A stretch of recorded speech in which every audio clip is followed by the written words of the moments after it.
Assalamu alaikum. Good afternoon, good evening. It's my great pleasure to welcome Mr. Mike Horn. He just finished a movie and now he's going to give his plenary talk. He's a very interesting guy. We just spent some time getting to know him a little bit. Mike's maxim is the impossible exists only until we find a way to make it possible. So I think you'll see that theme throughout his activities.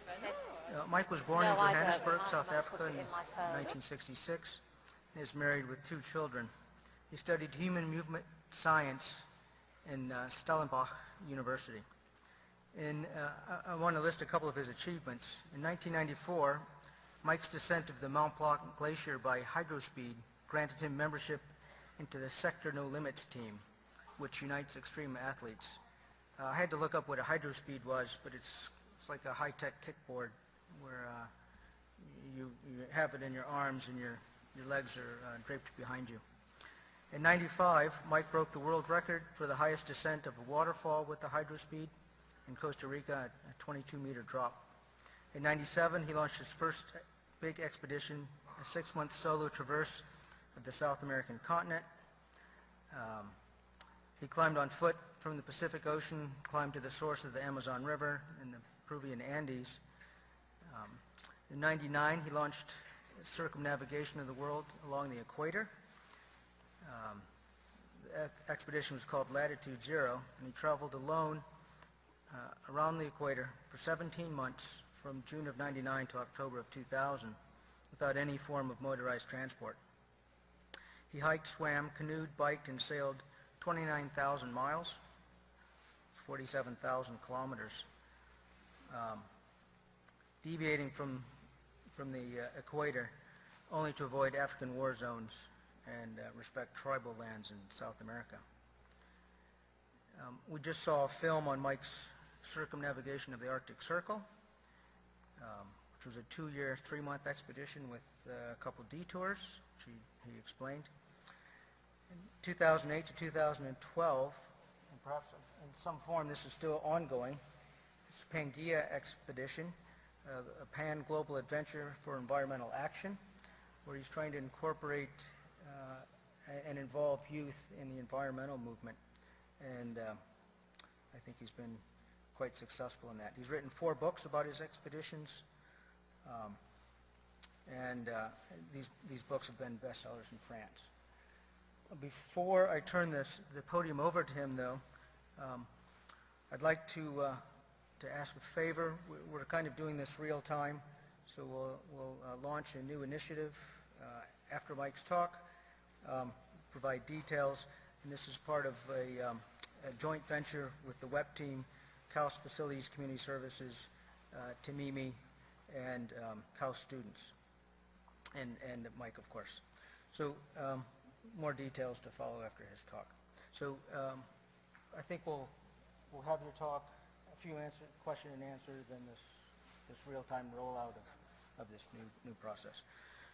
So please remain seated through the question and answer and then for the event afterwards. And with that, I'd like to turn the podium over and welcome Mike. Thank you.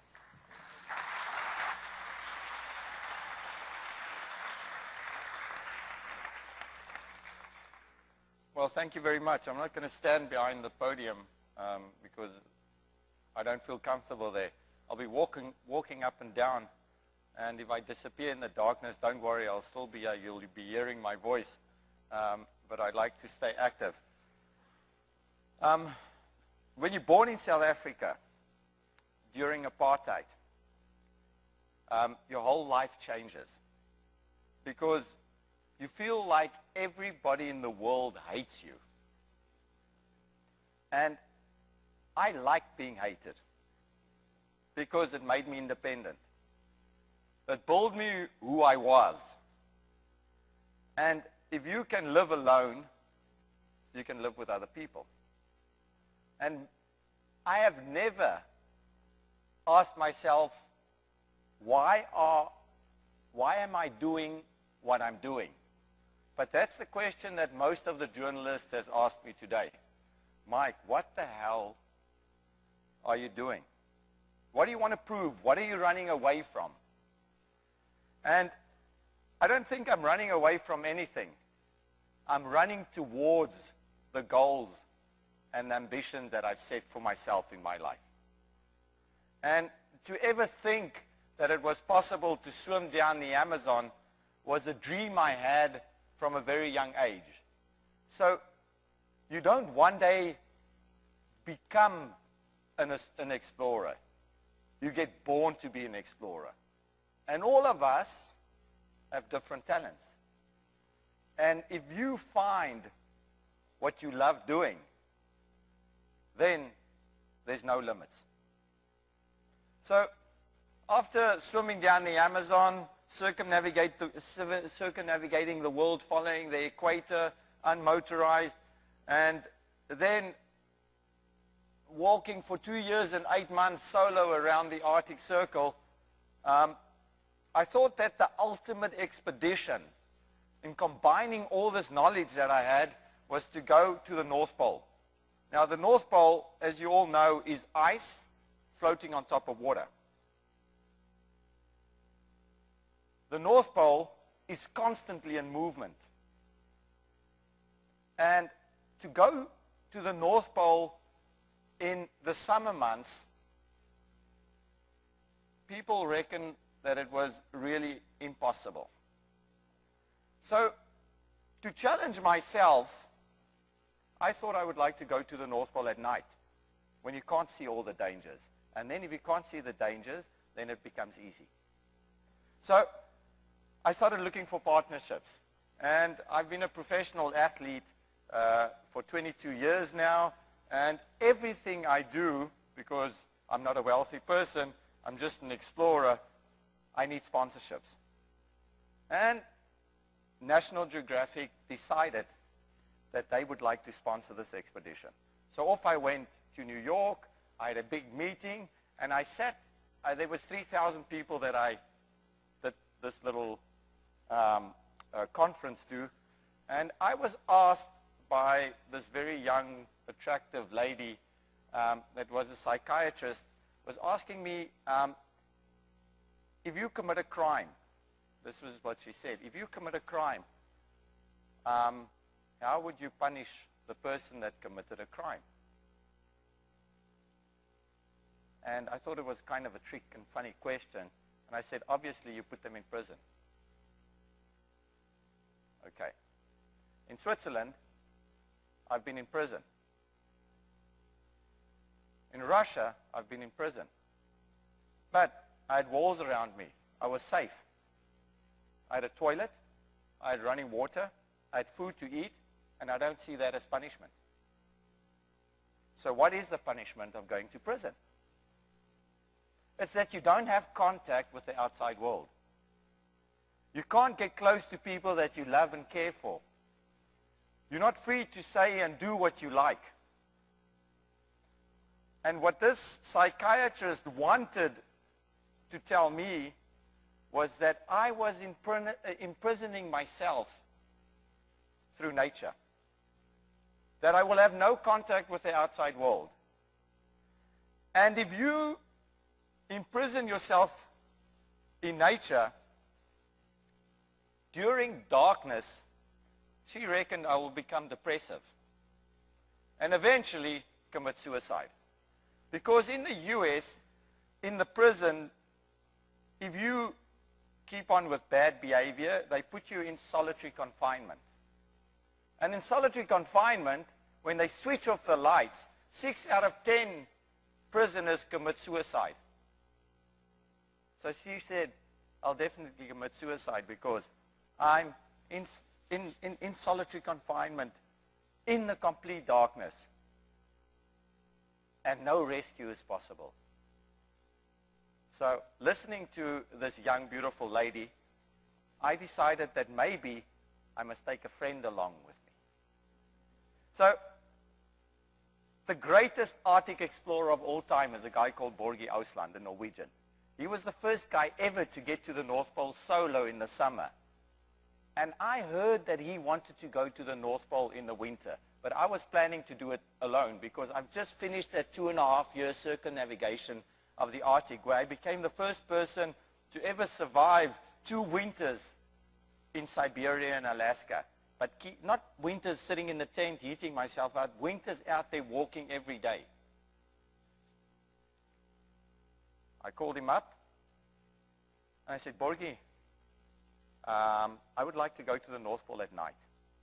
And he said, strange, because I want to go to the North Pole as well. So I asked him if it was possible to go alone. And he said, you know, Mike, I was just going to pick up the phone and call you because I heard you wanted to go alone. And I think it's impossible. The impossible exists because we don't try and make it possible. So it might sound completely stupid to jump out of an airplane without a parachute, but I've done it. And I've got back into the same plane. It's not stupid. It's calculated risk. It depends on where you find yourself on the level of knowledge and experience. And to be able to have the knowledge and experience to even think that you would go to the North Pole at night took me 20 years to get. And in 2007, with Borgie Ausland, I found myself on this little island in Russia, right there, to attempt the first ever unsupported meaning no external help from outside, no motorized transport, completely with what you have to get from land to the North Pole. So, as you all know, and it's good to speak to guys that works at the university because they all know that the Arctic Ocean is ice floating on top of water. Antarctica is ice on a continent. So, if you want to go to the North Pole, you need to be able to walk on water in a frozen state. And that's what makes it challenging. When you go in the winter, that's when the ice starts freezing. And it's only at the end of the winter that the North Pole is completely frozen and stable enough to walk on. And then it starts melting in the summer. So to go in the night from this little island called Cape Artucheski all the way to the North Pole is about 1,100 kilometers. And you have to be able to live for 3 months with the food and the fuel you have in your tent. The weight of the sled would be 200 kilograms. That's about 400 pounds. I will have to eat up to 12,000 calories a day. Everything you eat in 1 week, I'll eat per day to be able to reach the pole. Because in the 5 hours that I sleep, I lose 2,000 calories at minus 40. I have 3 deciliters of fuel a day. At minus 60, it gives me 10 liters of water. But I need 16 liters of water a day. Where do you find water if you walk on an ocean that's completely salt? I think you know the answer, but I'll explain to you it a little bit later. So, at minus 62, it becomes so cold that you cannot open your zipper and do your business outside because you've got these massive gloves on and you can't even do your daily needs. So everything has to change. Everything happens inside the tent. To be able to walk at minus 62 means that your eyes starts freezing. The cornea starts freezing. At minus 62, your life changes completely. And before I went, I started looking at the wind chill factor. So the wind chill, as you all know, is wind speed and temperatures.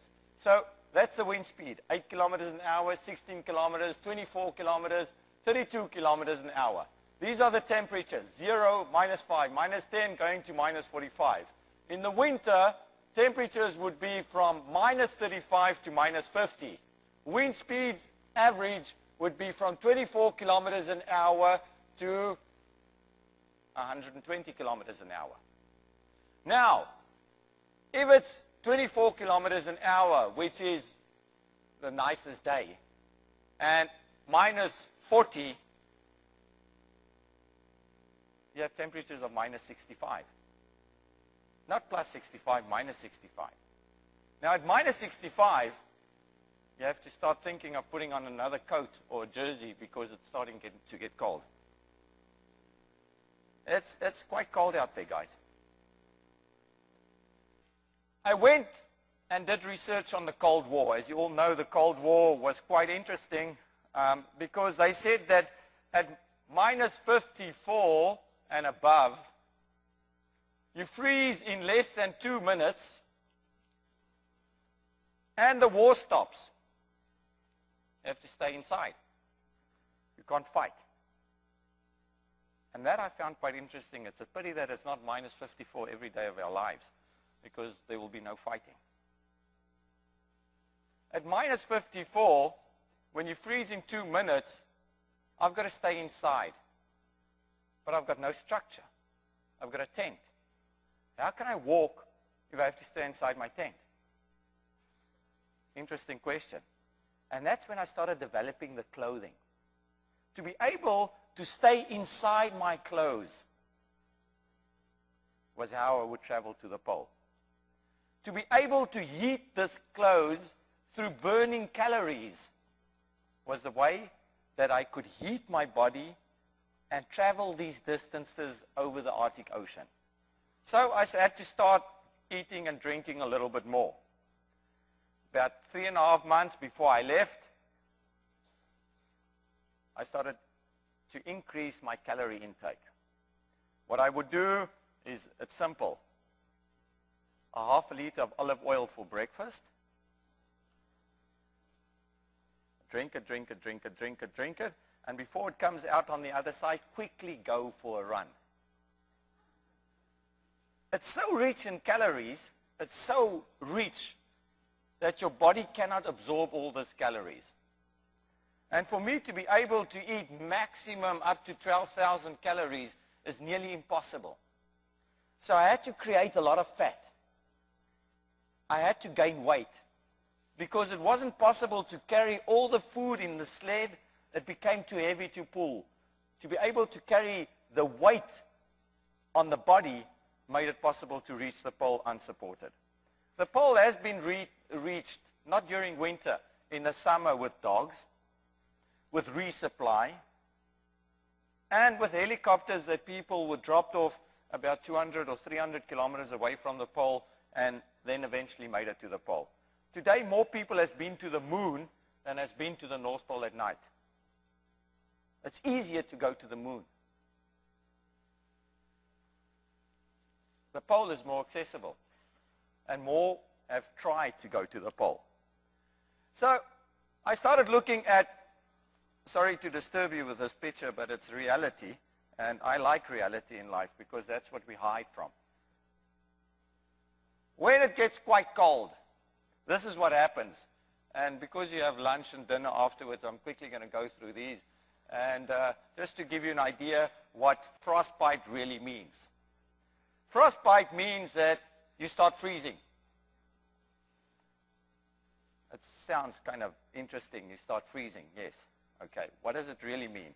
It means that it's become so cold that the blood thickens up. And it doesn't get to all the extremities of your body. And this basically happens when you fall asleep. If you sleep longer than 2 hours without waking up and heating up your feet, you end up like that. And I promise you guys, those are not my toes. There's my toes, and they're all healthy and they're working perfectly. I can still dance like a ballerina. And the success, I didn't show you the other foot though. But it's all there as well, you know. It's, the success of an expedition like this is to stay healthy, to be in contact with your body, and to understand that each movement you do or make is to conserve energy. And if ever you stop or you start feeling comfortable, whenever you start feeling comfortable, that is when you have to know that there's something wrong. Because go to the North Pole at -60 is not comfortable. This is a Russian weather station. You guys heard about the Cold War. The Cold War, this was the weather station that observed the Americans. And from this weather station for 16 years, people have been living there. They've forgotten up there because the perestroika, the Cold War is done. And these guys were forgotten to be picked up. They've got no way of getting home. Every 2 hours they go outside, they take the weather, the wind direction and speed, the atmospheric pressure, the radiation. They take all these calculations and write it down in a book. And then they go,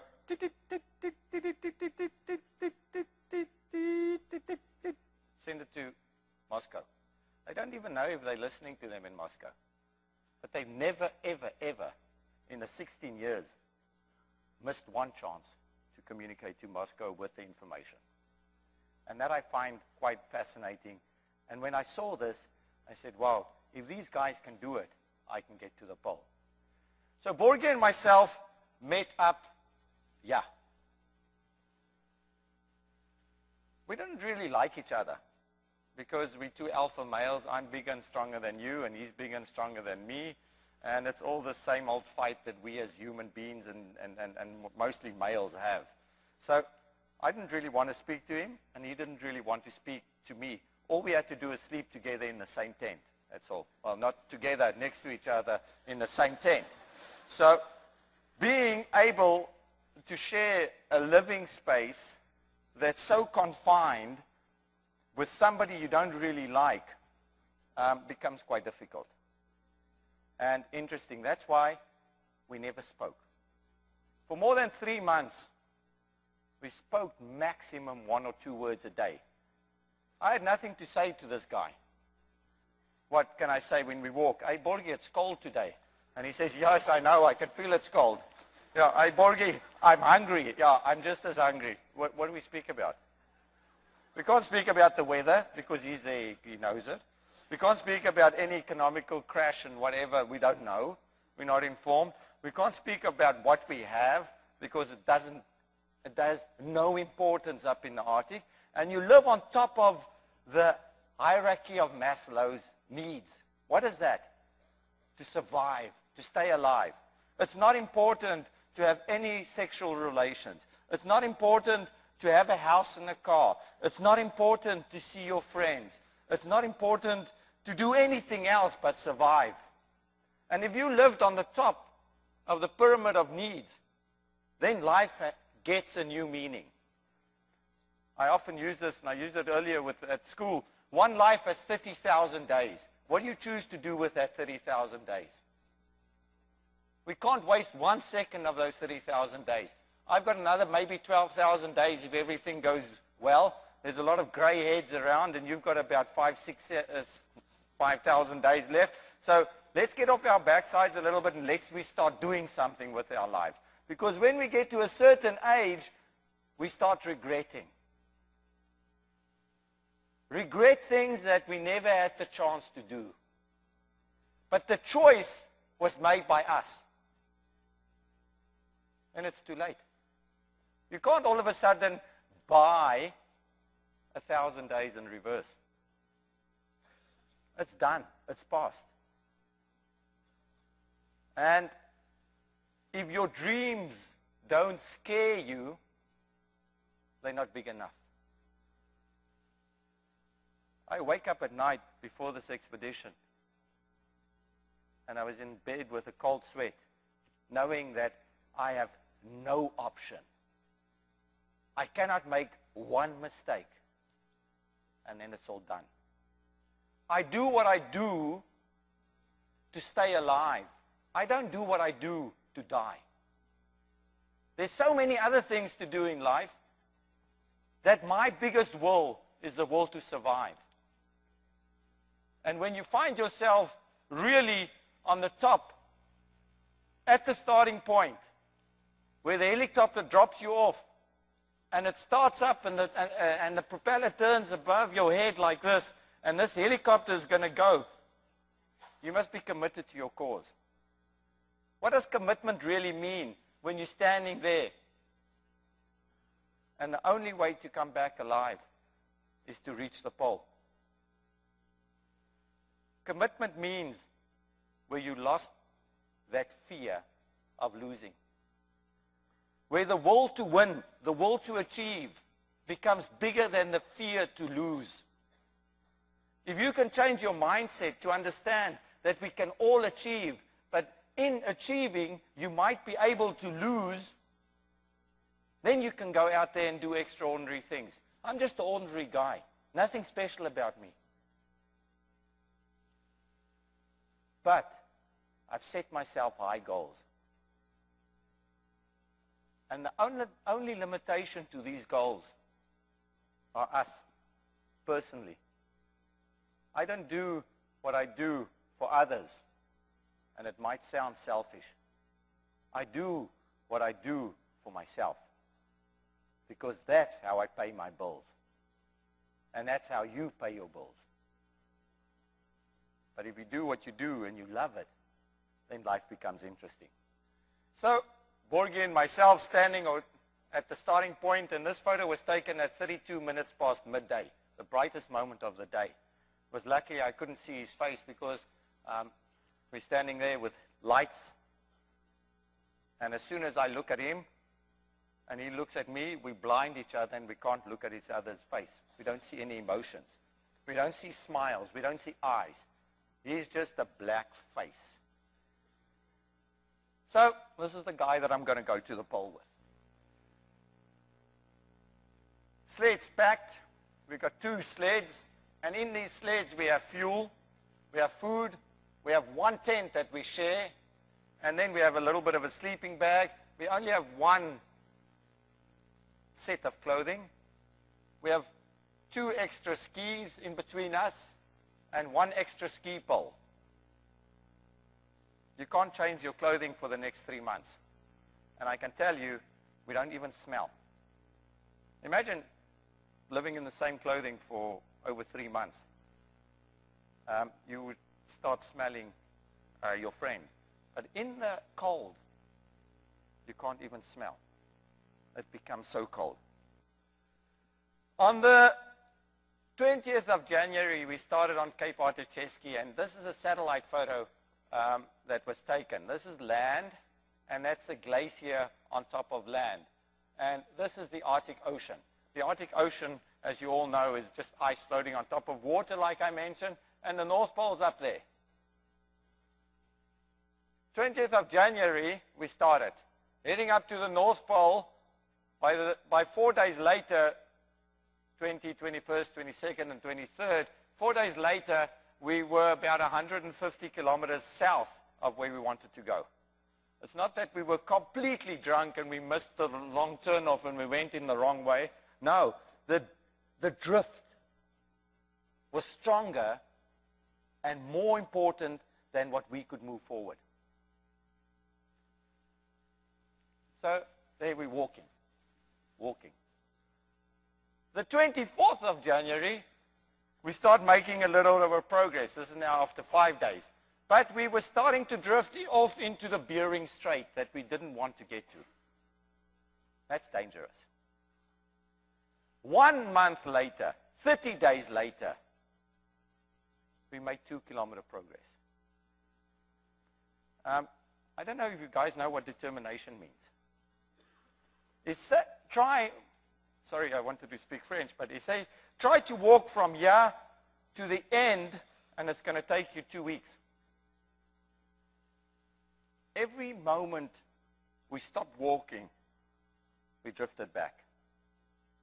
And that's why I believe that psychologically, this is the biggest feat. It's not physical. You have to stay mentally strong. And I can have two approaches to a situation like this. The approach is I can moan and complain because the ice is breaking up.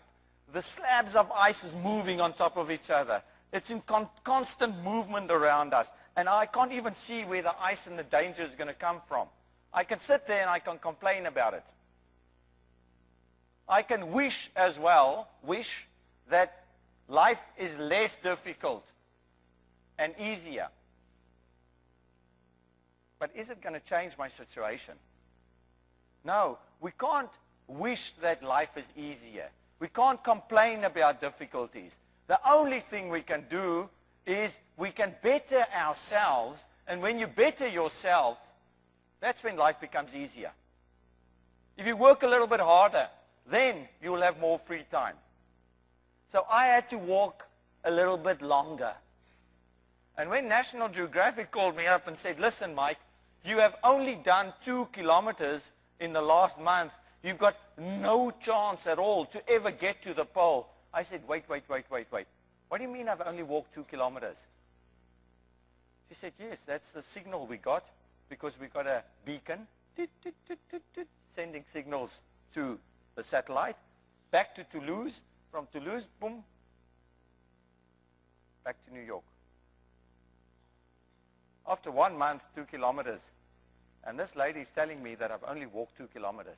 I said, just make sure that we've actually have done 2 kilometers. So half an hour later, she calls me back, Mike, sorry, I made a terrible mistake. I said, what's the mistake? She said, you didn't walk 2 kilometers, you walked 1.8 kilometers. And that was a terrible mistake. I said, whoa. Listen to this. If I stayed in the tent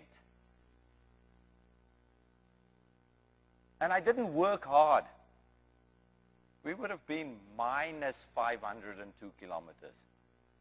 But because I was out there every day walking, I have walked 500 kilometers. And I've got a chance of making it. I'm not at minus 502. I'm at plus 2. And that gives me a chance. And that's the last time I spoke to that woman. Sitting in the tent with Borgie, we quickly understood that the darkness was more difficult than what we thought it would be. This is the rope that's attached from my back to the sled. And there's places that you can't even see the sled when it's totally covered in darkness. There's no light source there. As well, with the climate change and the ice not freezing up or the ocean not freezing up, we had to jump from one bit of ice to the next bit of ice. The ocean is about 5,000 meters deep there. You can't fall into the water. It will take you a while to get to the bottom. You'll be dead before you get to the bottom, but it's quite scary to think that when you jump, that might be your last jump, so don't slip. We cannot split up as well, because if he drifts off on that piece of ice and I jump to that piece of ice and that piece of ice moves in that direction, we split up. We've got one tent.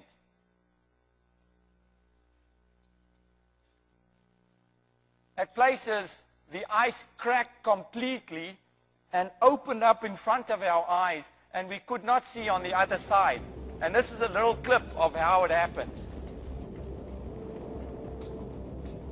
We quickly put on this dry suit over all our clothing, keep our shoes on, keep our gloves on, push the sled into the water, and then jump into the ocean, and in complete darkness, try and find ice on the other side. In the water, we have 15 minutes to live. That's commitment. That's belief. So, if you want to go to the pole at night, that's just part of the job.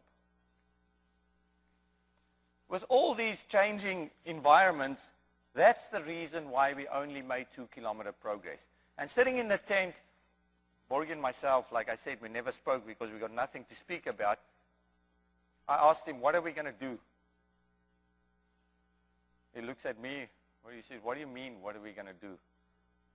I said, well, do you think we have enough food to reach the pole? He says, don't ask stupid questions. Of course we don't have enough food. This is the conversation. Interesting conversation. I said, yeah, I'm not trying to be stupid or clever. I'm just trying to find a solution. He said, the solution is start eating half the rations. One day's ration, we split in two. And I was already hungry at that stage, but seriously hungry. And I knew that if I split the rations as early in the expedition in two, there's no ways that I'll ever get to the pole. So I said, okay, Borgie, the idea sounds great, but let's look at it at a little bit of a different angle. We're not making a lot of progress, and we're working hard. I've got a good idea. Let's change our biological clock. Let's make one day 30 hours long. Add 6 hours to our day. We still sleep 5 hours in this 30-hour day, and because it's dark the whole time, you can change your biological clock. It's not a problem. And every fourth day, you guys are you know how to do maths, huh? So 6 times 4, 1 day, 24 hours. Every fourth day, I gain 1 day food. Every fourth day, I don't pitch the tent. Every fourth day, I gain the time that I sleep. And with that calculation, I thought that I can save the calories to get to the pole with the remaining food that I have in my sled. And when I proposed Borgie that, he said, great. Now, in 30 hours, we walk 20 hours, we sleep 5 hours, we eat the quantity of food we need to eat. Everything that you eat in 1 week, I have to eat in 1 day. So it takes me 5 hours a day to eat. During the 20 hours walk, I just have nuts, chocolate, dried fruit in my pocket that I can eat. You cannot drink, because how do you drink the water? It's frozen. It freezes in your thermos, in the thermos. So you can't drink. But the reason why not to drink is because you don't want to urinate.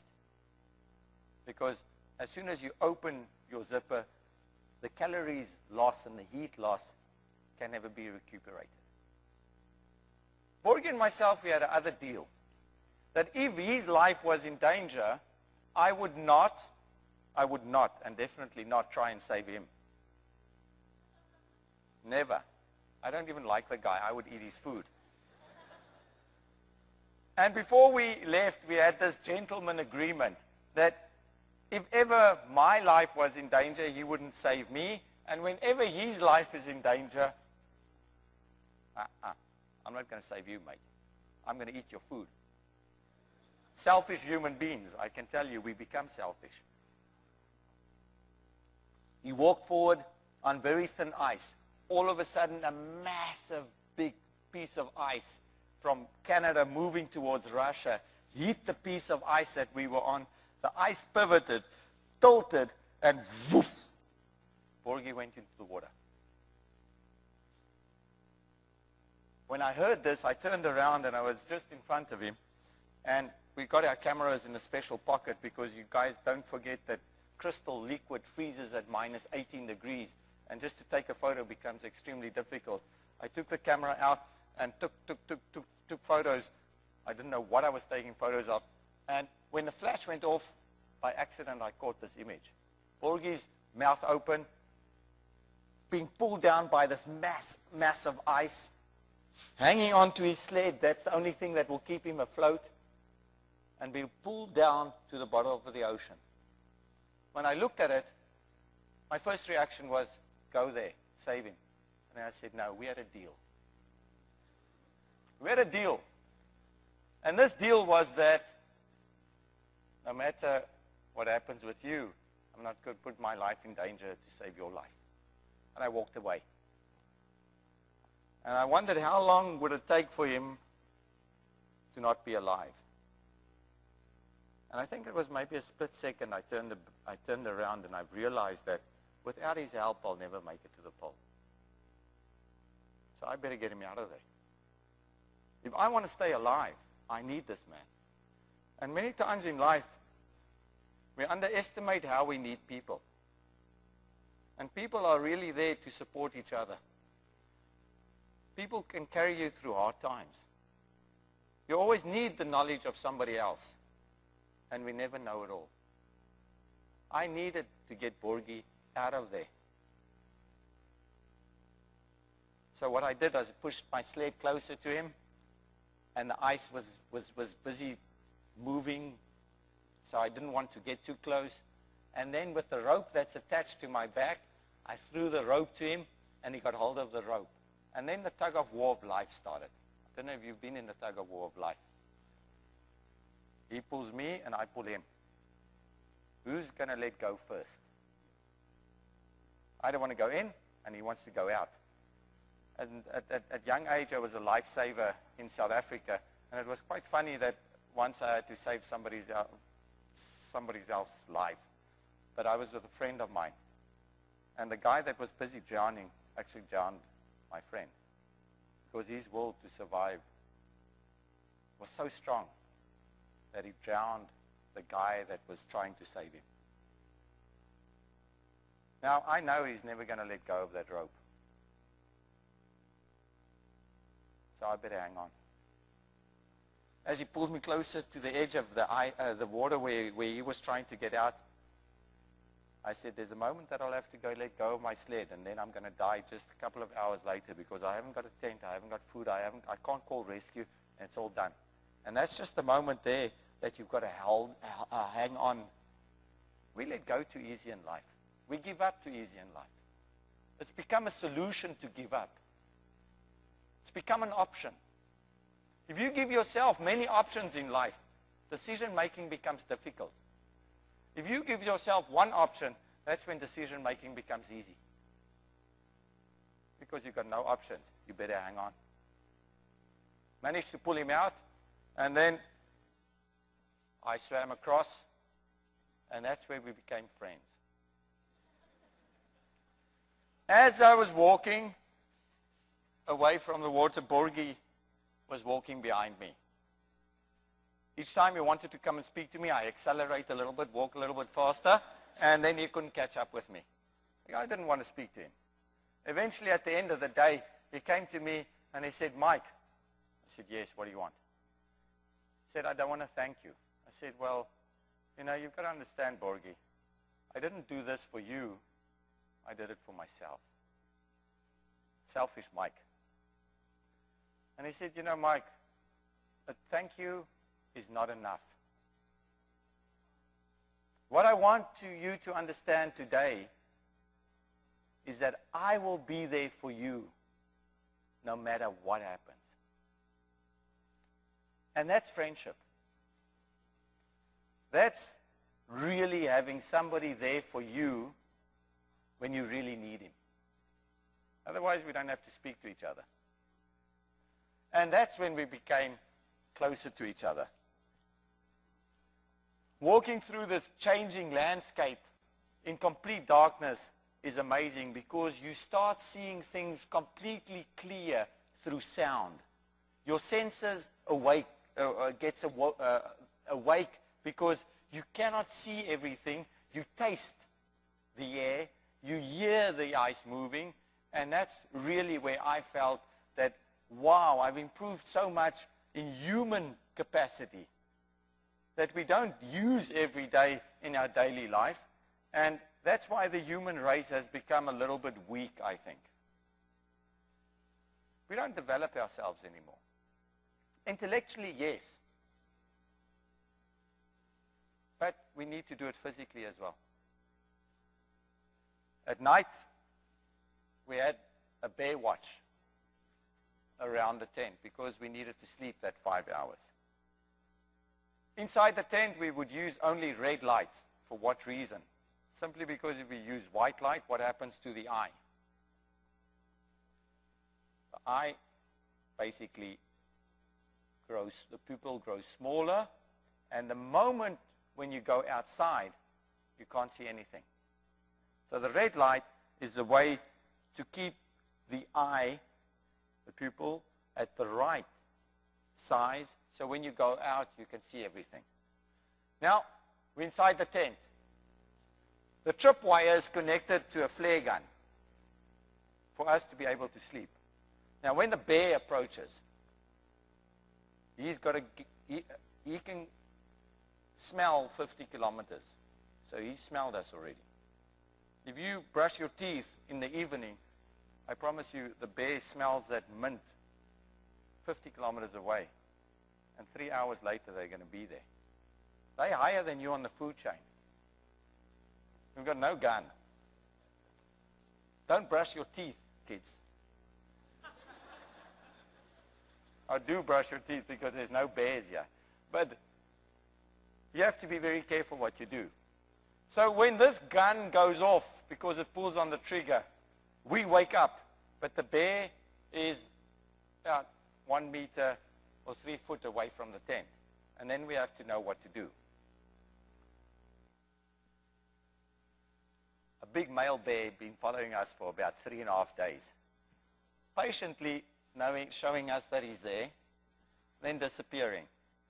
And then again, he would cross our tracks and show us. He knew exactly in which direction we were going. And Borgie and myself became so tired because we couldn't sleep. Because I knew the bear was there. The third day, when he didn't show himself, Borgie and myself thought that things were getting better. But I knew, this is strange.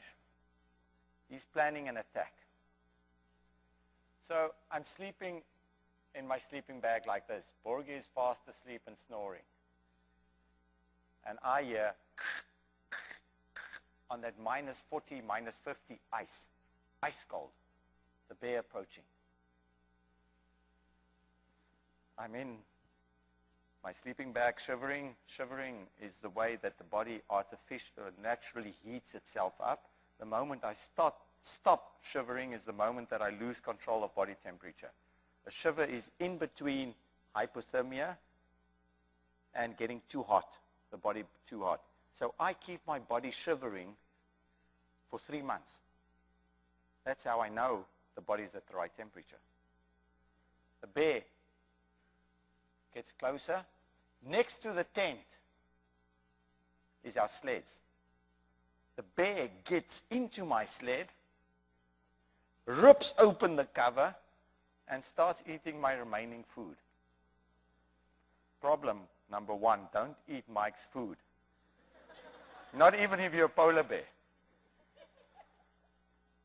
Problem 2 is I haven't got the gun. It was Borgie's turn to sleep with the gun. So the bear is in my sled and he's ripping open everything, and with his backside heating the tent. The whole tent is going like this, and Borgie's fast asleep. The only thing I could do was take my elbow and gently wake up Borgie, and he wakes up. And the only thing he says, "What?" What do you mean, what? I said, Borgie,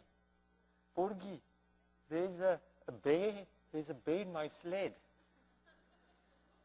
And he said, what? I said, Borgie, there's a bear in my sled. And he looks at me and said, why are you waking me up? The bear is in your sled. That's how much we care.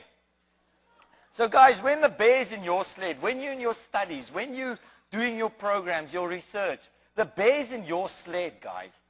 Sort out the problem. Stop pointing fingers to everybody around you.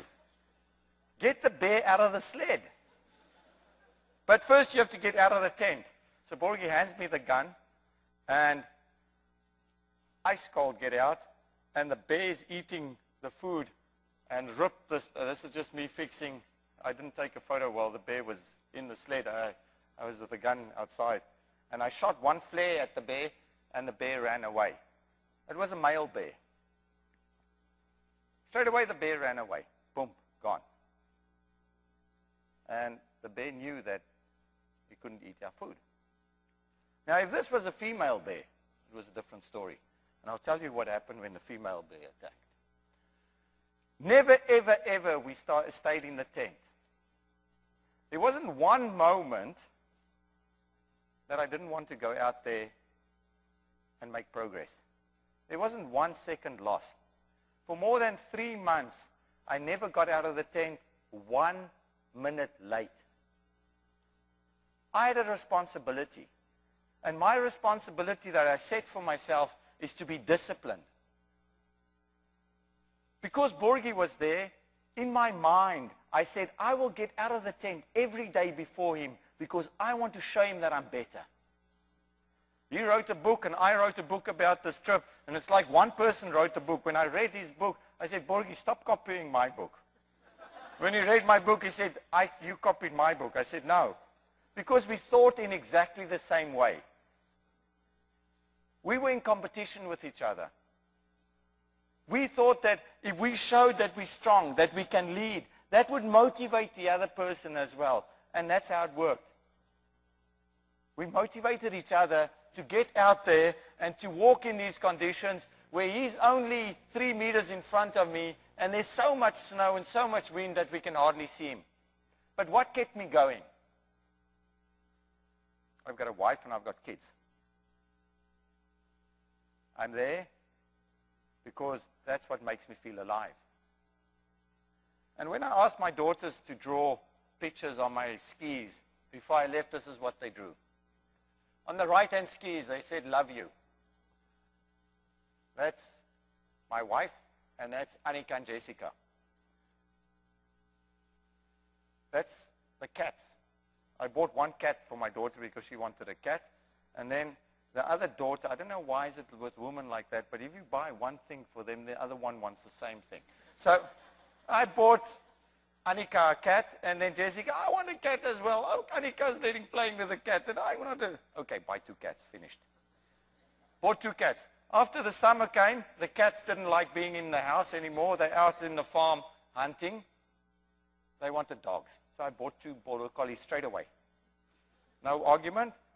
Same litter, 2 border collies, and Annika had a border collie, and Jessica had a border collie. So this is our family, with me leaving. That's what my kids know, the unit. Then they said, Papa, you're leaving with your sled, and we wish you good luck. Don't forget that we're from Switzerland, and that's where you come back from, to. You were born in South Africa, and Kathy, my wife, was born in New Zealand. It's not her fault, but she was from New Zealand. Beautiful country. And my kids wrote, or Annika wrote that, we'll miss you, Papa, with the sun. On the other ski, left-hand ski, Jessica drew our house. We've got a little house up in the Alps that you can only get to by foot.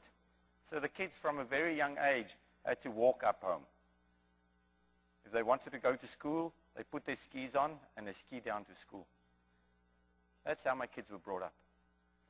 Our house. Around our house, we have the beautiful flowers in the summer. Jessica wrote that, we'll miss you, Papa, and when you come back, we'll take you to Saudi Arabia where there's sand, beautiful sea, and palm trees. God must protect you. We wish you good luck, and our heart is broken that you're leaving. So I asked my daughters, why did you draw these pictures on the skis? They said, Papa, each time you move your foot forward, you see us and the house. Us and the house. Us and the house. Come closer. Quite interesting. That's what kept me going. And they said as well, Papa, if you can't see the sun and if you don't see the heart, you're not working hard enough. Extend your feet. And each time I made a small little step forward and I didn't see the heart and sun, I pushed my leg a little bit further. Because that 5 centimeters for 20 hours a day for a period of 3 months, if I don't work hard, it's going to take me another 2 weeks to get to the pole. That's the difference. But we need to be motivated about stuff. We need to be passionate about stuff. If you're not passionate about anything in life, it's actually a waste of space. Today they're grown up. And they're no longer with us. They're all Boston and all Paris and I don't know where. But each holiday, they spend with me. What makes a father to his kids? Is often a question that I ask myself. I think you all know the answer. A father is not just somebody that goes to work and comes back in the evening, because I was never there. A father is not only somebody that buys a bicycle, a computer, and whatever to make his kids happy. No. That any man can do to your kids. What makes a father a father? A father must be able to give something to his kids that is so unique that it's only the father that can give that to his kids. And that involves intellectual emotions. That's why the kids love their father. Because he's giving them something that's unique. When my kids grew up in Switzerland, they asked me to read them bedtime stories. And I didn't take the stories of fairies and all this stuff. I took my books. And I read them stories about when I swam down the Amazon. And they didn't even know it was their father. Yeah, their father was just a guy that went out there and did stuff. So one day they said, wow, this is quite an amazing man. I wish I had a father like this. And I said, yes, you do. Every time I would come back, they would compose music for my films. They would write songs. They would welcome me back because it was an emotional reconnection. It's not just the father that comes back that's tired, that doesn't want to speak to his kids because he's got nothing to say to his kids, first of all. And when he comes back, he's so tired and the kids are already asleep. I think it's the quality of time that we can spend with our family that shows that we care. Time is something we don't always have. To make time when you can shows you care. It's quite interesting to know that I'm always busy. But when it comes to my family and I'm home, I'll always be there for them. Working my way to the pole, obviously started making this connection that we had with our family further away from them, further away from them, further away from them, to a moment that you think that, wow, I'm so far away now, will I ever get back? It's like I said, if you're afraid of losing, you can never win. I worked so hard to better myself, to get the knowledge, to understand that it takes 600 times the heat of a match just to light the stove so I can melt the ice. Where will I get the ice to be able to drink that it's not salt water? How many layers of clothing do I need to put on at certain temperatures? How many calories do I have to eat per day? All these research, all the stuff that we need to know to make it is important. But this photo is the most important. My father was a very interesting man, and my father died at a very young age. He died at the age of 42. He was a professional. He was doing his doctorate as well, his PhD, and he taught me through storytelling. And one day he asked me to come and sit down in his office. And there was a white wall in his office.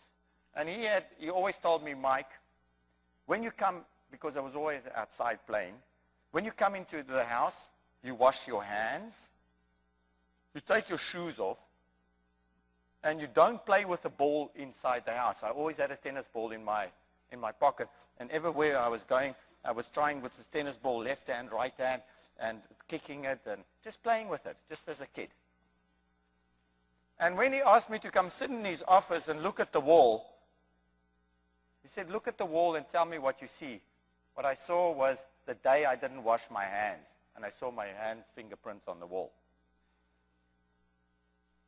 I said, you clever, huh? Sorry, I didn't wash my hands.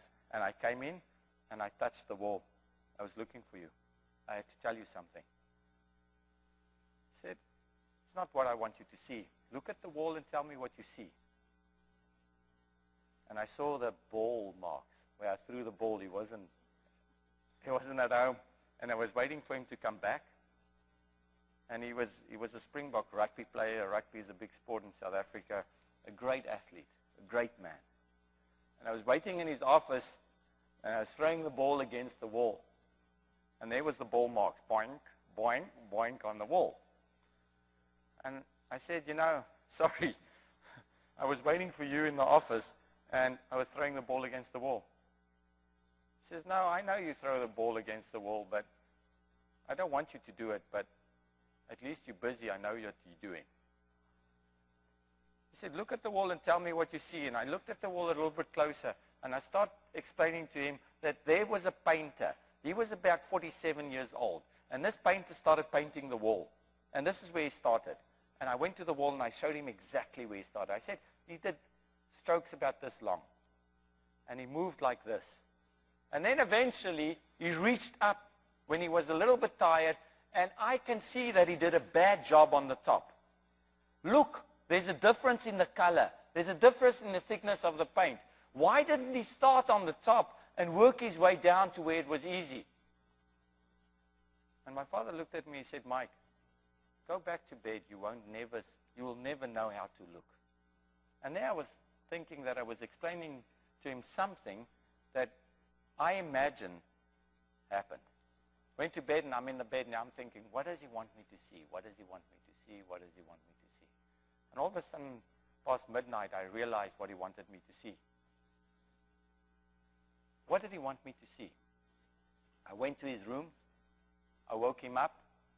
I put him in my chair, and I say, this is what I see. And what did I tell him? There's no wall. There's no wall. But this is what's behind the wall. And if we can't look through problems today, how can we have vision? It's not the snake in front of the tree that's going to kill you. It's a snake that you don't see. And that's what I was taught from a very young age. And when I look at this, what do I see? I see two footprints. I see urine. I see a female polar bear because a male polar bear would be, the urine would be there and not there. I can tell the age of that tracks. I know if that bear is hungry or not because it's written black and white, or only white and yellow on the snow. That's another sign. If you see this on the ice, then you have to start worrying. That is the bear's number 2. And when the bear releases everything, that means they're ready to attack. But if you don't know it, you just think it's a number 2 that's on the ice there. So this is a female polar bear approaching us. Borgie with the gun. And I'm standing there. It was his day with the gun. So we're still not speaking to each other a lot. And I tell Borgie, give me the gun. I know how to shoot. You don't know anything. He looks at me. He says, I'm shooting. Okay? Borgie, please give me the gun. You know, I've been in the South African Special Forces. I joined the Special Forces in Brazil. I was up in Angola fighting Russians and Cubans and for survival when I was 18, 19, 20 years old. You know, Borgie, please give me the gun. I know the bear's quite angry with us, and that I know that I can shoot the bear. He says, I'm shooting and you take the photos. So I'm shooting with the camera. This is Borgie's glove. That's the gun, and the bear is preparing the attack. So what happens if the bear comes in front of you, and I have to speed up, we still have another 10 minutes. What happens if the bear comes in front of you, stands in one spot, puts his feet up in the air, opens his mouth, his ears open, and he starts growling at you? Obviously, the bear is showing off. All you have to do is just open your stride, swing your arms, show him that you're human. He's just accumulating information, and he won't attack you. A bear must turn his head before he bites. So if a bear comes in front of me, each time he wants to turn his head, I just move in front of him. It's easier said than done, I can promise you. You have to change your pants 5 times after an episode like that. But I can tell you, it's an interesting conversation you have with bears. But if a bear starts like this, he puts his front legs into the snow, he will eventually drop his head, his ears turn back. He would start approaching his hind legs. He would put himself in a ball like that. What does that mean? He's spring-loaded. He's going to attack. But how does he launch that attack? He starts grinding his teeth. A little bit of adrenaline from a gland goes straight to his brain, and he attacks. Irreversible. Well, this is happening. I know what the bear is telling me because I'm looking through the wall, and me and Borg is arguing who's going to shoot. The bear attacked. This is a photo that I took when, don't forget that it's dark, so nothing, movement is like this, is a slow shutter speed. But the bear running off, the coat burning, and we've got the flare. We can't kill the bear burning in front of us. That protects us. This was a female polar bear. She attacked 12 times. And I don't know why you have to always explain to a female 12 times before they understand. That not really. I'll give you the answer, guys. I'll give you the answers because the female knows what she wants. She has to feed the cubs. She has to survive. The male polar bear that got into my sled, one shot, boom, and he ran away. The females, no, come back. Come back. There's a moment that we've got to give up. Eventually she gave up and left us, but now we had no flares left. Slowly but surely, we were making our way to the pole, and we had more and more light. Slowly the sun was reaching the equator, and that's when we really thought that we were going to make it, until we ran into this. Now this is about 5 days from the pole. The ice has become so thin that I have to crawl up to 8 hours a day on my belly to not break through the ice and get swept underneath the ice in the current that I never can come back up. Just when you think it's in the pocket, you have to work a little bit harder. It's a sign of climate change. Never, never, never, never before was the ice so thin close to the pole. Never, never before would ice break up like this close to the pole.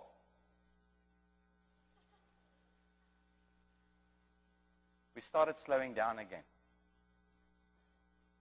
And a week before the pole, we knew that we had very little chance of making it. Simply because not enough calories, too much work.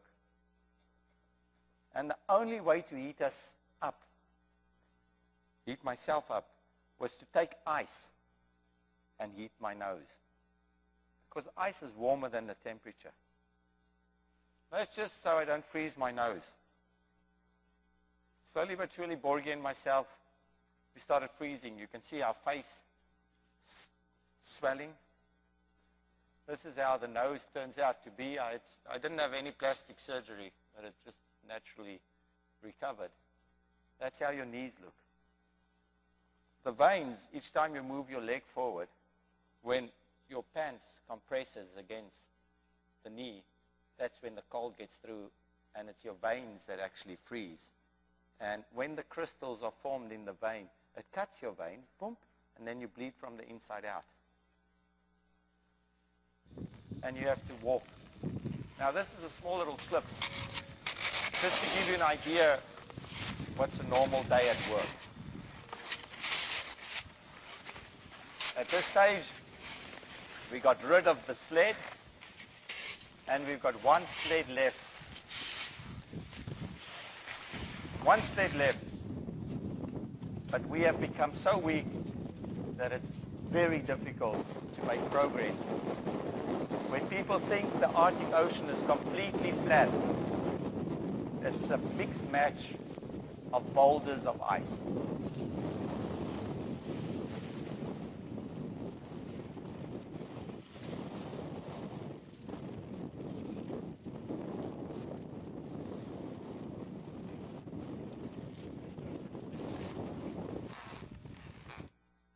I think the biggest lie that you can make is when you lie about yourself. When you lie to yourself about what you can do and what you can't do. If you're out there and you thought you would make it, you were lying to yourself. In those circumstances when you fall down, and seriously, you just go down like this, you can sit down, close your eyes, and it's really comfortable to freeze. Drop your head, and in less than 2 minutes, you're gone. No ways. No ways I'll sit down and give up. Giving up has never been a solution to any problem. If you hang on long enough, there's a moment that it's going to turn towards you. As it became lighter, it became colder.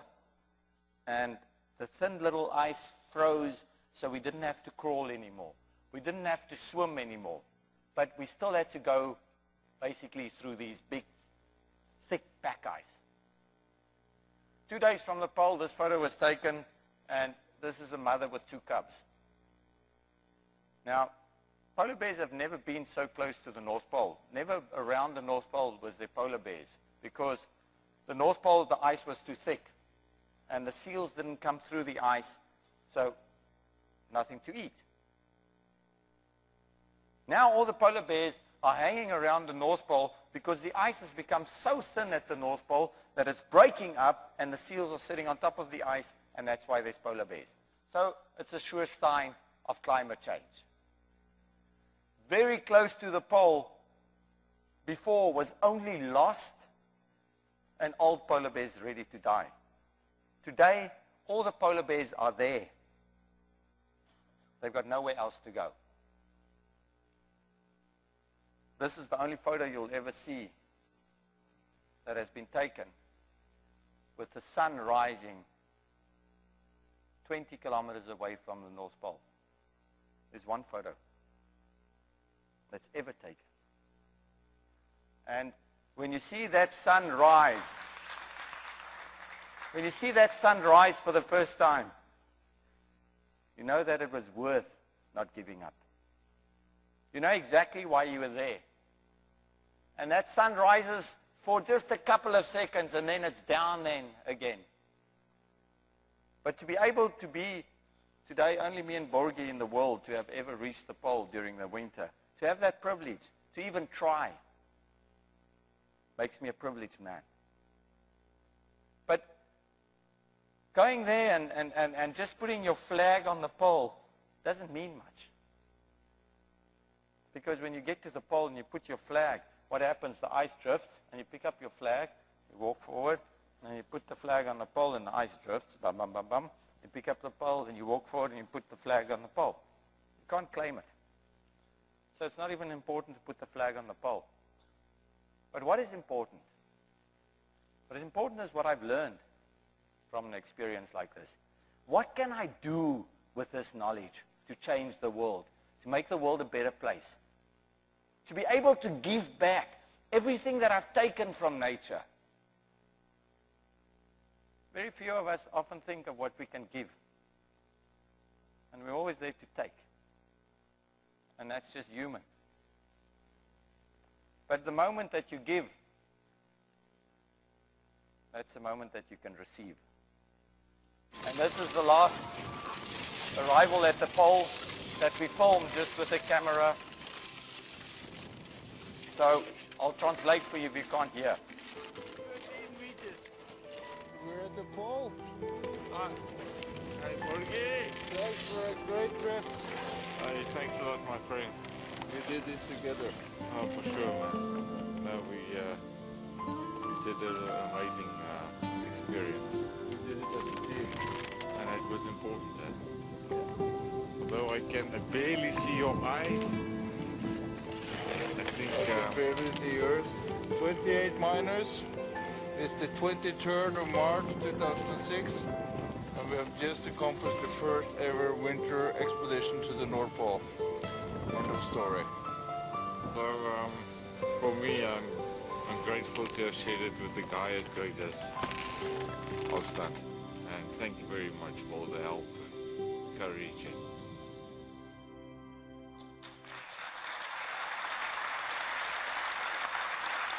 I think it's not worth a clap because it's just another thing. But I think we all have received blank pages. We all in the world we've received this blank page. And all of us has been given a pen. You write what you want on that blank page. But you have to live with what you write. And if you can live with it, you had a successful life. So that was more or less the North Pole. The last photo we took was a photo that I had to say the last word, and I've got a South African flag there that's much bigger than Borgie's flag, Norwegian flag. But because he's older than me by a couple of months, his flag was put on the top and my flag was put on the bottom.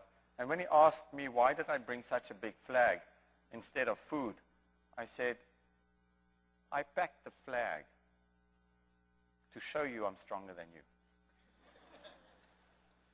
But it wasn't for that reason that I packed the flag. And it's not the flag that is important, but it's a symbol. When you take that flag and you fold it up, and you put that flag in the sled, it's a promise that you make to yourself that you'll get to the pole. Otherwise, don't put the flag in your sled. Whatever project you start, whatever you do, make a promise to yourself. But don't break the promise to yourself. Try. You might fail. You'll be blamed because you failed, but you'll be respected. I failed many times in my life.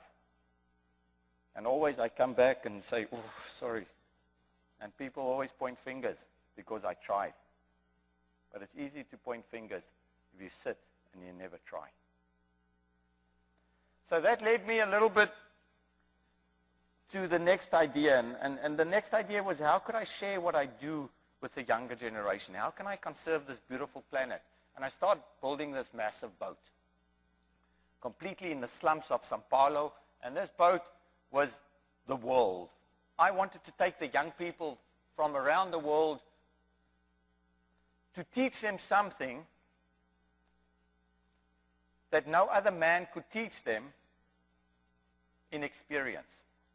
So I built this little boat. It was built in Sao Paulo, in the slums of Sao Paulo, and was built with no money. I was on my knees begging for help. And the guy that eventually gave me the aluminium to build the boat said that if I don't pay him in 6 months, he will take the boat. So I was actually building his boat. And when I transported the boat to the ocean in Santos, Sao Paulo, as you know, has about 19 million people. They said it was impossible to close the highway. But what does impossible to close the highway means if you've just been to the North Pole? Impossible to close the highway. Yeah. So we managed to connect to the right people, and then they closed the highways in Sao Paulo so we could take this boat to the ocean. When the first bridge came, and we measured the height of the boat, and the trailers got hydraulic wheels to lift and lower the trailer. The first bridge we came, the boat got stuck underneath the bridge. So we can't get to the ocean. The guy tells me, oh, sorry, man, we can't get to the ocean. I said, no. Get 2 cranes. Bring 2 welders, 4 welders, 6 welders, and we cut this bridge.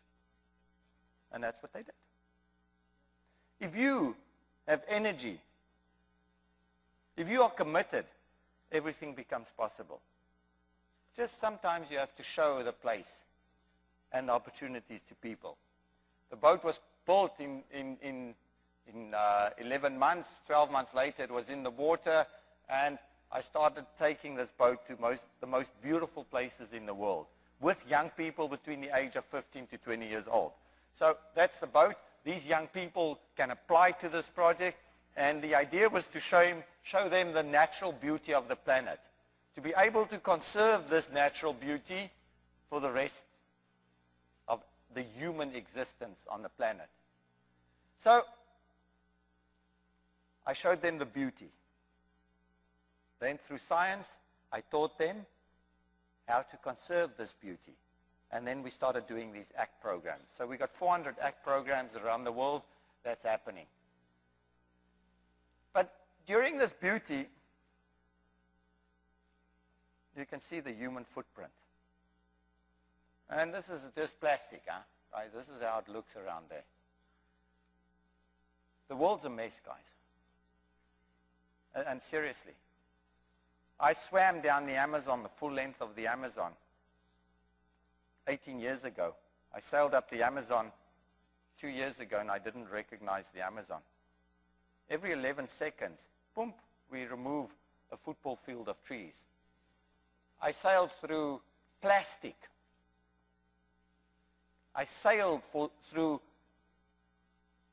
an 8th continent of plastic. That's the size of Mexico in the middle of the Pacific Ocean.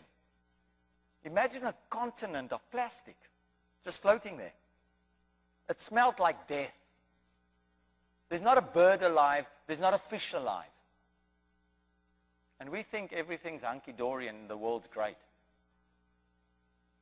Out there you can see the signs of the human footprint. We went with these young people to islands that nobody lives, and this is how it looks on the island. This is just lighters and toothbrushes we picked up on one island. This is just what Shruti picked up on an island in the middle of the Pacific where nobody lives. And if you see how the human has actually had an influence on the planet, we can do the research that we want. But we need to take care of the planet so the human can survive. The planet is the mother that feeds us. We're busy strangling this planet. We have to do something as well for where we live. And I think that's quite important. We've gathered over 40 tons of plastic on different trips around the world, and everything gets put to the boat, and I've got a big recycling press. I just press this plastic, make big 30 kg blocks of plastic, then we bring it back home where we can recycle it, and we did the clothing for all the kids with the plastic that we recovered. This is 5 minutes on an island, uninhabited, picked up 5 minutes, where nobody lives. What I don't understand is that these lighters and toothbrushes has been in the ocean for maybe 10 to 15 years already. A turtle comes in, boom, boom, boom, boom, sees this beautiful lighter. For him, it's squid. Wow, amazing. I love this. I'm going to eat this red squid. Whack. Bites the lighter, swallows it, gets stuck in his throat, and then chokes and dies. The turtle decomposes. The lighter comes out again and kills the next turtle. And the next, and the next, and the next for 250 years. It's great, huh? It's interesting. With a program like this, it's not to tell people and point fingers on how bad the human being is. It's just to try and find solutions, what we can do in our daily life to make the world a better place. And this is about the program that I did with the youth. Dreaming is not enough, but living the dream is. To use the biggest source of untapped energy, to reunite the world on one vessel.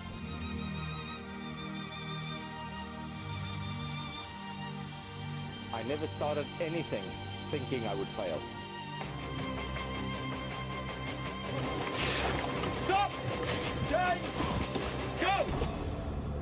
If you cannot be the best in helping others.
Impossible, a word too often used by those who are afraid of trying.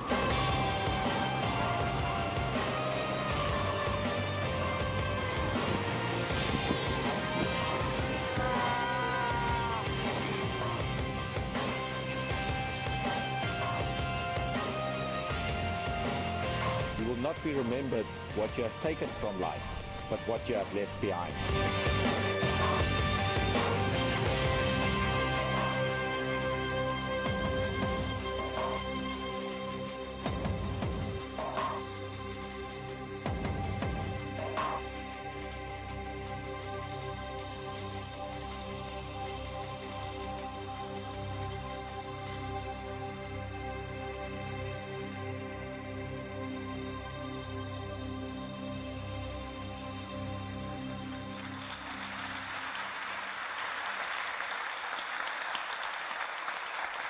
So,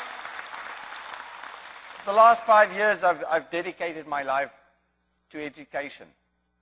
And it's turned into a massive big project, maybe the world's biggest environmental project today. And what is great is that I work with young people. And I think that the biggest source of energy and untapped energy is the younger generation. And we have to just trust them, and we have to empower them and hand over the responsibility. So I'm very optimistic about the future of the planet, although I don't always think so. But we have to definitely stop to live like we live. and change our life to be able to live in a sustainable manner. Thank you very much, everybody.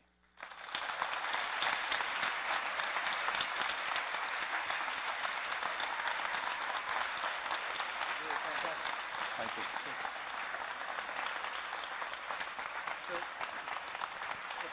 Small gift. Oh, very good, thanks. So before everybody leaves, we wanted to have a kickoff of a new program that we're just starting. Is it loaded here? Is the talk on? No, I don't. It's on that. There's not going to be a PowerPoint. Okay. Okay, that's fine. That's fine. Okay, so in conjunction with Mike's conversation about sustainability and an effort to do something locally, the KAUS team with WEP and Facilities and Community has decided to kick off a project to reduce our use dramatically of plastics from Tamimi. So the plastic that you have in front of you is 1/10 of what we use, what's consumed in Tamimi every day. So this 1%. 1%, 1/100th. So whatever you're going to see here is only 1/100th of, like 1% of what we are wasting every single day here in KAUS in plastic bags. So only Tamimi plastic bags of this form, wide bags. Additionally to that comes bags that we get, for example, for our fruits and vegetables, or at the different coffee houses on campus. And what we are doing right now here today with Mike Horn's support and under his supervision is commit to stop this crazy and incredible amount of plastic bag consumption at KAUS. He's going to enable us to commit in front of him and make a change, right? We want to change our habits. We want to stop letting people at Tamimi pack all of our food into tons of these little plastic bags to afterwards just dispose them, right? He wants to support us also by including us into his website and presenting this project to 58 million viewers that he has currently. So I really want to encourage you to participate and start lowering your number of plastic bags or whatever bottles consumptions that you are having right now. Don't lower, just stop it. Yeah, Just stop it, man. Just a day. yeah, I've been picking up this stuff in the Red Sea and been attacked by pirates in Somalia because we find these bags in Somalia. Find it in South Africa. I'm tired of risking my life for people that just throw their crap into the ocean. So I know for many of the people that have been longer in KAUS, it seems like, some old project that is just gaining one of its fluctuation and peaks once again. But what we want to do this time is ban them entirely. So we hope that we get the support of the community, that everyone accepts this idea, this concept of banning the plastic bags. As Mike was saying during his talk, if you don't have the chance or the possibility to just give up and go back to old habits, then we might actually be able to finally stop using this huge amount of plastic. So we want in 2014 to ban plastic bags and maybe some other plastic items from KAUS.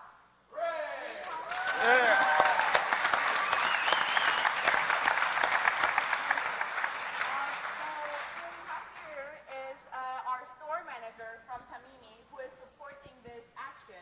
And actually, the web team, together with Tamimi, and people from Facility and Community are subsidizing reusable plastic bags that you can collect outside to get used to how life is going to be once we get rid of these plastic bags. So, yeah, would you like to tell us how we want to proceed and how Tamimi is going to get rid of all of these plastic bags, please? Sure, thank you very much. First of all, I'd like to take this opportunity and thank Madam Morilu for giving me this honor and privilege of standing next to Mike. I did not have the idea how big this event was going to be. I'm really, really honored to be here and be part of this program. What you see here is just a fraction of what we use on a daily basis. We use almost 4,000 to 5,000 bags between two stores that Mimi has. And obviously we are the culprit at this moment because we are the source of this problem. But honestly, it is all driven by the customer's demand. We have people, they're asking for 4 to 5 bags per shopping trip. And it is correlated with its being so inexpensive, and we give this away.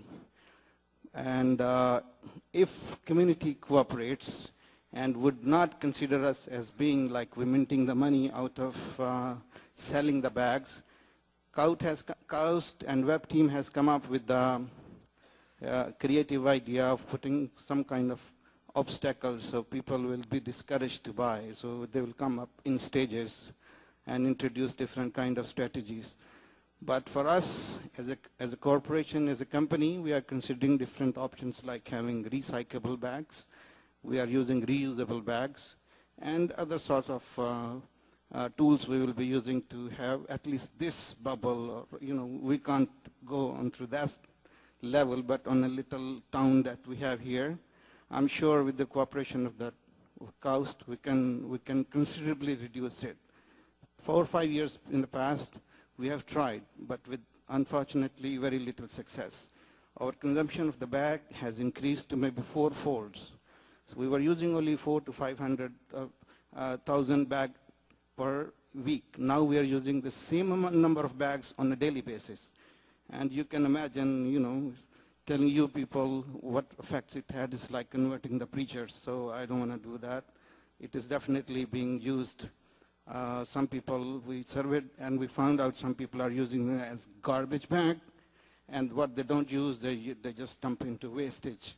And then obviously it ends up into their wastage. And then it's dumped.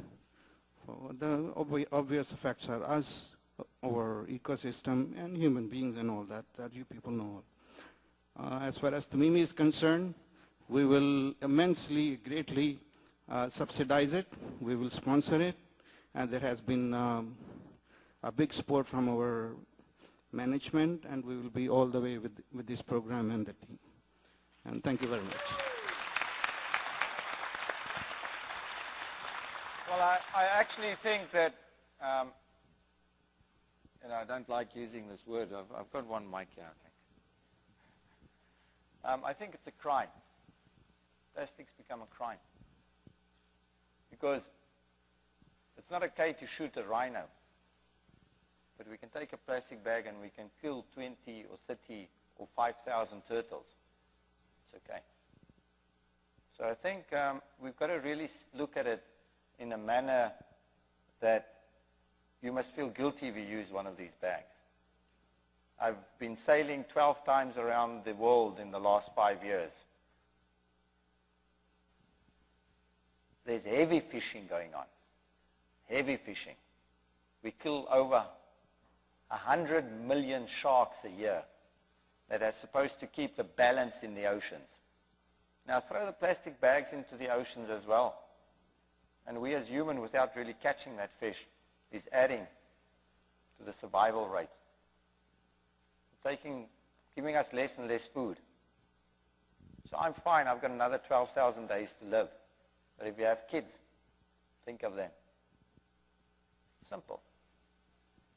Don't bull yourself and others. Just do it. Get yourself a bag. Walk to the shopping center, pack your stuff in your bag, and walk back home. Say no to plastic. If 58 million kids can do it around the world, why can't you guys do it? You live in a bubble, in a confined space. Protect it. Make an effort. Thanks.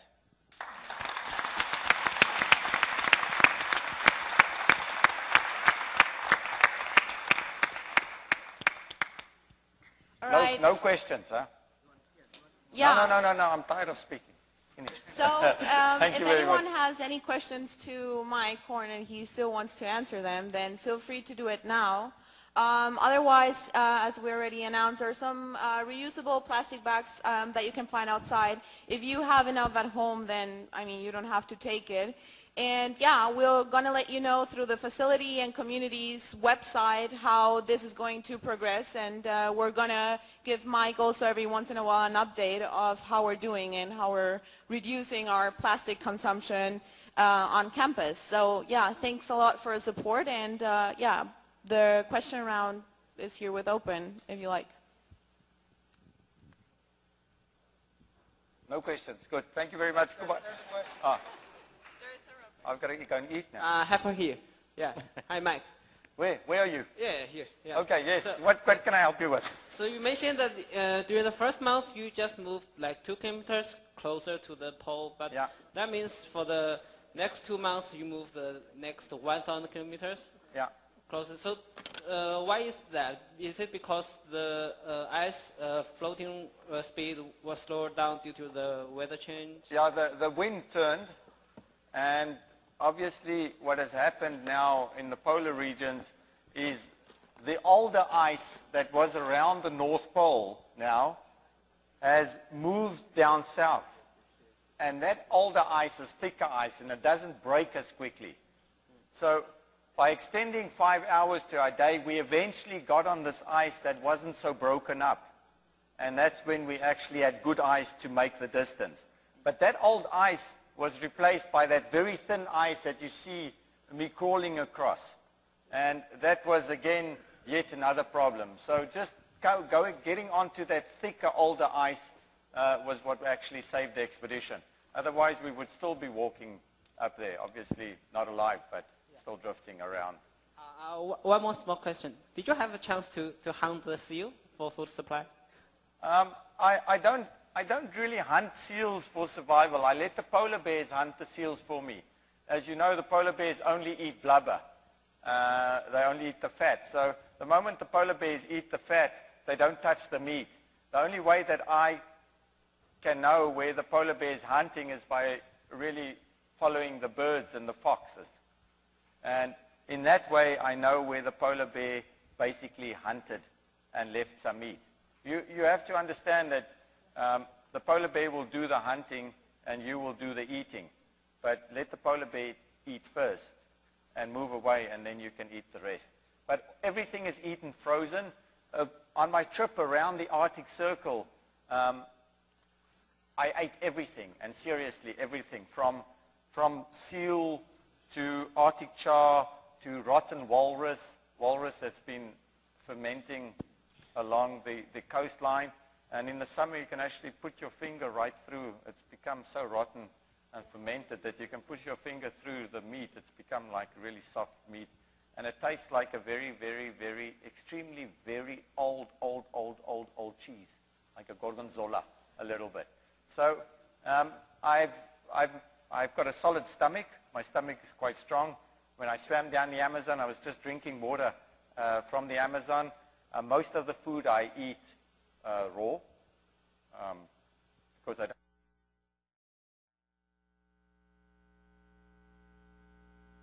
And then the summit push is working again.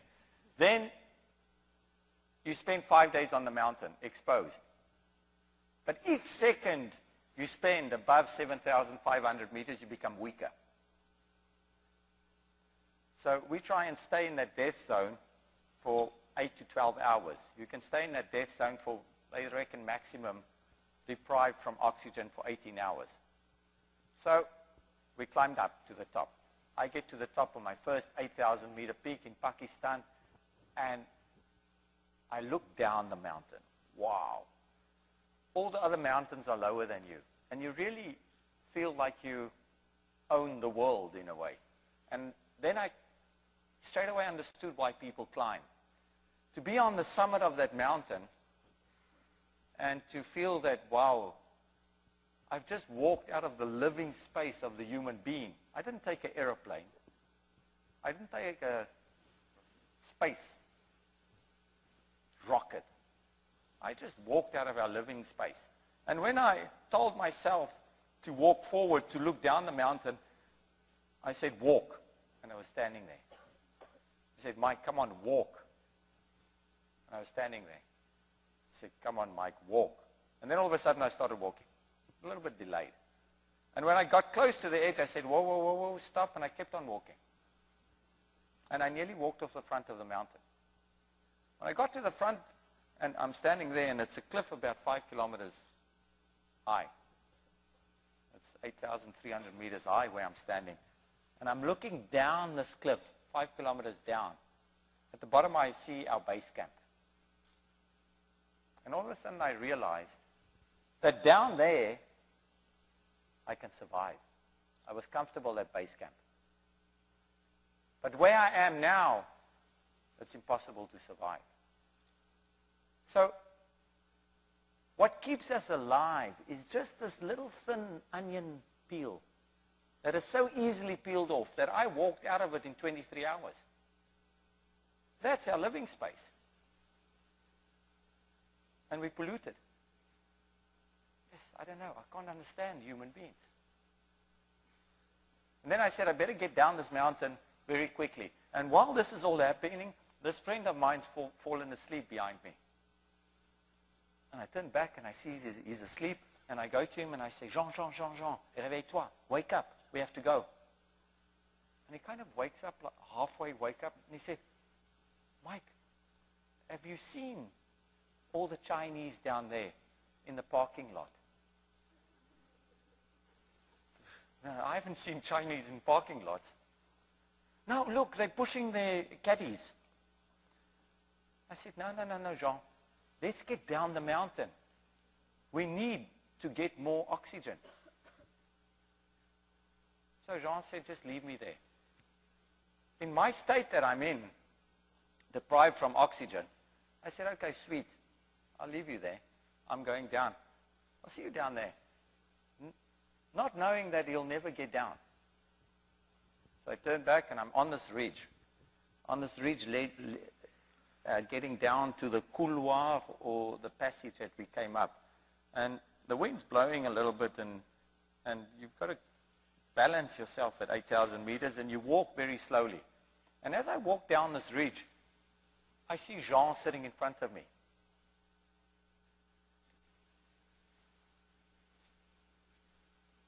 He's not on the summit. I can't see him on the summit. He's sitting in front of me. That's when I realized that now I was losing the plot. And I walk up to Jean that's sitting in front of me that I think is Jean, and I taking him, I'm rocking him like this. And he's frozen solid. I turn around and I open, we've always got a hat and a capuche, a thing on our head. And I open this, and I see it's not Jean, but it's a black face burned by the sun. No eyes, nothing, no teeth. This guy's been sitting there for 3 years. So that woke me up. Wow. Phew. It's not Jean. Jean still must be on the summit. This guy's dead, yeah. I have to get down. So quickly I start walking down, get down the couloir. Now you've got to go down 5 kilometers. It takes a little bit of a while to get down there. And eventually I'm in this narrow little couloir with my ice axes in the ice, my crampons in the ice facing the mountain. And it's a little bit of a danger zone because all the snow gets channeled in there and we have these little avalanches, as we call them, come down that little gully. And all of a sudden I feel the snow coming. And I try and move to the side of the gully, but there's no avalanche coming. And when I looked up, I saw Jean. Jean managed to wake up, managed to come down. And that's what makes him a great climber. And maybe one of the best climbers in the world. But until today, I will never go to the summit of a mountain, sit down and close my eyes, because I don't know if I have the discipline to wake myself up. So I've climbed 1 8,000, 2 8,000, 3 8,000 meters, one after the other. They've done some research on my mental capacity with the Mayo Clinic in the US to adaptation to high altitude. And there's nothing special about me except that, I've got a bigger lung capacity, a little bit like Lance Armstrong without using doping. I dope myself with baked beans and sausages and whatever I find to eat. I don't eat any special meat. I've never been inside the gym. My DNA is to be an adventurer and to be able to do whatever I do. So in March, I will try a new route up Makalu. It's a mountain in Nepal. And then in August, I will maybe leave on, I will never say the last expedition, but maybe one of my last expeditions to circumnavigate the world solo across the 2 poles. So it's all my knowledge as an explorer put into one expedition. And in August, I will most probably leave from either New York or Gibraltar. Whoever wants me to leave from wherever they want me to leave from. And then head down to Antarctica and then try and cross Antarctica alone. It will take me 4.5 months. Then by that time, I will have a team bring my boat around to the other side.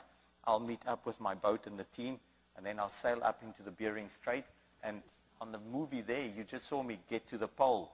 But we had to set up a research center for the Russians to do research on the North Pole. And 21 days later, we managed to get back home.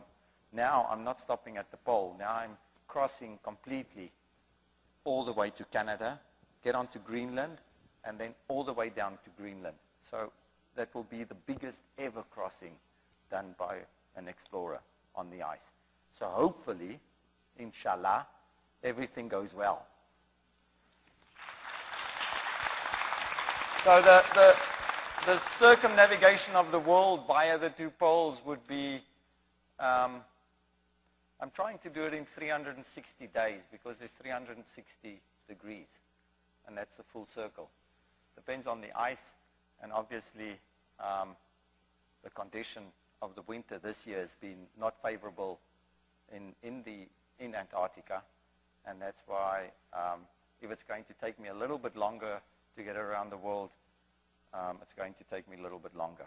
But I think if I can do that, and I've done that and that and that, then I'll have to think of something else. Maybe space is the opportunity to go to.